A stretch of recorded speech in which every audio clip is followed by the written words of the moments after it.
नमस्कार। आज का पाठ है कठपुतली। हम इसके कवि हैं भवानी प्रसाद मिश्र। आइए कविता प्रारंभ करते हैं। कठपुतली। कविता प्रारंभ करने से पहले हम थोड़ा कठपुतली के बारे में जान लेते हैं। कठपुतली इसको इंग्लिश में पपेट भी बोलते हैं। पपेट, ठीक है।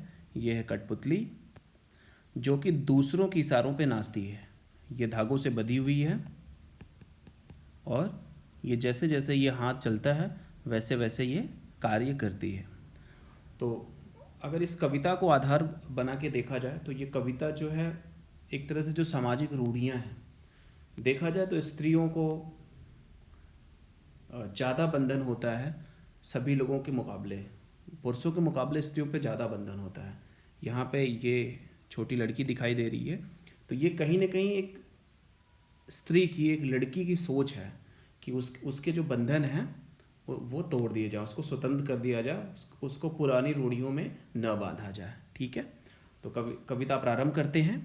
एक बार इस कविता का आदर्श वाचन करते हैं, सभी ध्यान से सुनेंगे। कठपुतली गुस्से से उबली, बोली ये धागे क्यों हैं मेरे पीछे आगे, इन्हें तोड़ दो मुझे मेरे पाँव पर छोड़ दो। सुनकर बोली और कठपुतलियाँ कि हाँ बहुत दिन हुए हमें अपने मन के छंद छुए, मगर पहली कठपुतली सोचने लगी ये कैसी इच्छा मेरे मन में जगी।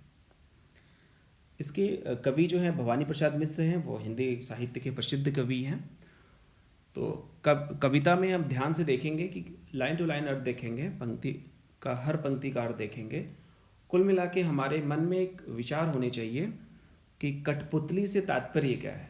ठीक है, तो कविता ज़्यादा आसान हो जाएगी आपको समझना।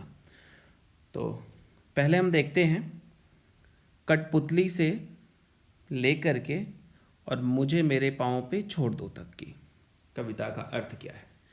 तो कठपुतली गुस्से से उबली। कवि कहता है, भवानी प्रसाद मिश्र जी कहते हैं कि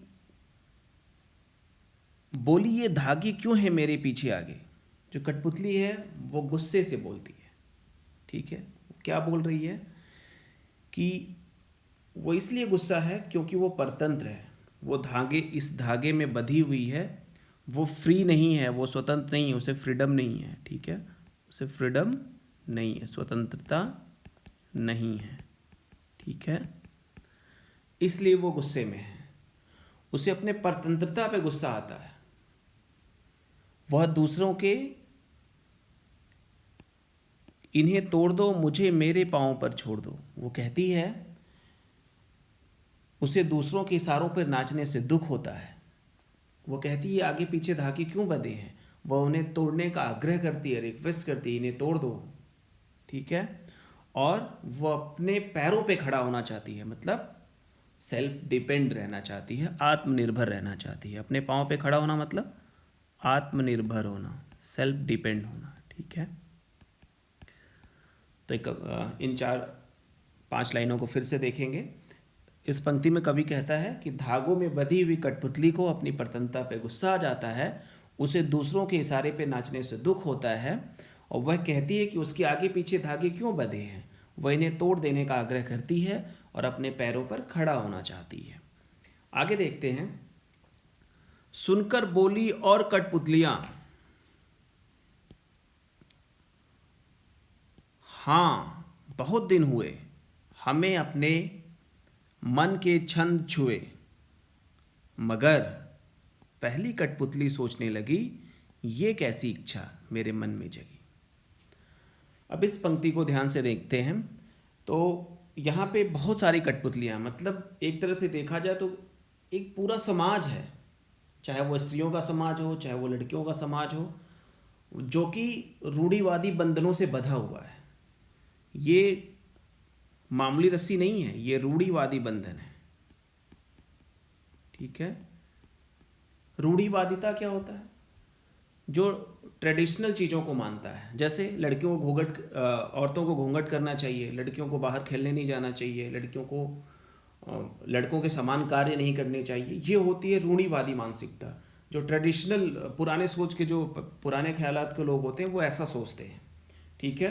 और वो चाहते हैं कि हम जैसा कहें वैसा ही करें, जैसे ये हाथ चाह रहा है वैसे ही ये रूढ़िवादी लोग चाहते हैं। ये हाथ क्या है, ये ट्रेडिशनल चीज़ों को जो मांगते हैं, जो रूढ़िवादी परंपरा के लोग हैं, पुराने ख्यालों के जो ओल्ड ट्रेडिशन वाले लोग हैं, उनके बारे में ये बातें हो रही है। ये हाथ वो हैं, और ये जो है पूरा स्त्री समाज है, एक लड़कियों का समाज है जो इन बंधनों से बंधा होता है, ठीक है। तो आगे है, तो जब एक कठपुतली ये बोलती है, स्वतंत्र होने की बात बोलती है, तो और सुनकर के और कठपुतलियाँ भी हाँ में हाँ मिलाती हैं, उसकी विचारधारा से मेल खाती है। वो भी मतलब स्वतंत्र होना चाहती है। बहुत दिन हुए हमें अपने मन के छंद छुए, अर्थात हमें अपने मन के कार्य किए हुए बहुत समय बीत गया, हमने अपने मन से कुछ नहीं किया, हमें जैसा ऑर्डर दिया गया, जैसे हमको आज्ञा दी गई वैसा कार्य हम कर रहे हैं, ठीक है। आगे है, तो वो भी स्वतंत्र होने की बातें कर रही हैं, वो भी फ्रीडम चाहती है, वो भी आज़ादी चाहती है। किससे आज़ादी चाहती हैं? तो रूढ़िवादी परंपरा से, ओल्ड ट्रेडिशन से, पुराने ख्यालात वाले लोगों से, ठीक है। आगे है मगर। अब देखो मगर डॉट डॉट दिया है, मतलब ये सोच में पड़ जाती है। जो पहली जिसने विरोध का स्वर मुखर किया था, जो इसके खिलाफ गई थी कि हमें फ्रीडम चाहिए, हमें आज़ादी चाहिए, वो कठपुतली, वो स्त्री, वो लड़की सोच में पड़ जाती है। क्यों सोच में पड़ जाती है? तो दिया है, पहली कठपुतली सोचने लगती है ये कैसी इच्छा मेरे मन में जगी। अर्थात पहली कठपुतली पर जब ये इसकी जिम्मेदारी आती है, रिस्पॉन्सिबिलिटी आती है स्वतंत्रता की, तो वो सोच में डूब जाती है कि क्या स्वतंत्र होना उचित है, सही है? क्या हम ऐसा करने से हमें खुशी मिल पाएगी या हमें खुशी रह पाएगी? क्या हम जैसा चाहेंगे वैसा कर सकेंगे? ठीक है। और ये सारी चीज़ें सोचते हुए वो कहते हैं कि हमें सोच समझ करके कदम उठाना चाहिए, हमें क्या करना चाहिए, सोच समझ के करना चाहिए, ठीक है। तो ये रही कठपुतली कविता का भावार्थ। एक बार फिर से भावार्थ को देख लेते हैं। तो कठपुतली कविता में कवि भवानी प्रसाद मिश्र ने कठपुतलियों के मन की व्यथा को दर्शाया है। कठपुतली अपने आगे पीछे बंधे धागों से परेशान है। अब धागे जो हैं वो क्या हैं? वो ओल्ड ट्रेडिशन वाले, पुराने ख्यालात वाले हैं, जो पुरानी परंपराओं को मानते हैं। और वह उन्हीं धागों से, उन्हीं ख्यालातों से, उन्हीं ओल्ड ट्रेडिशन वाली चीज़ों से वो स्वतंत्र होना चाहती है, वो फ्रीडम चाहती है, वो आज़ादी चाहती है। वह पराधीनता से तंग आ चुकी है, वह दूसरे के कहे हुए कार्य करते करते परेशान हो चुकी है और अपने पाँव पर खड़ा होना चाहती है। वो सेल्फ डिपेंड होना चाहती है, वो आत्मनिर्भर बनना चाहती है, वो दूसरों के सहारे नहीं चलना चाहती है। और कविता के माध्यम से कवि ने सामाजिक रूढ़िवादी विचारधाराओं, यही सबसे मेन बात है, पर व्यंग किया है, जो हमें पसंद नहीं है लेकिन फिर भी हम उनका पालन कर रहे हैं।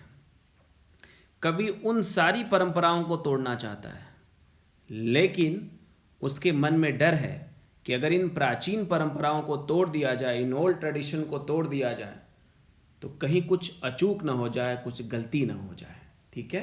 तो ये रहा इसका व्याख्या। आशा है आप सभी को यह पार्ट अच्छी तरह से समझ में आया होगा। धन्यवाद।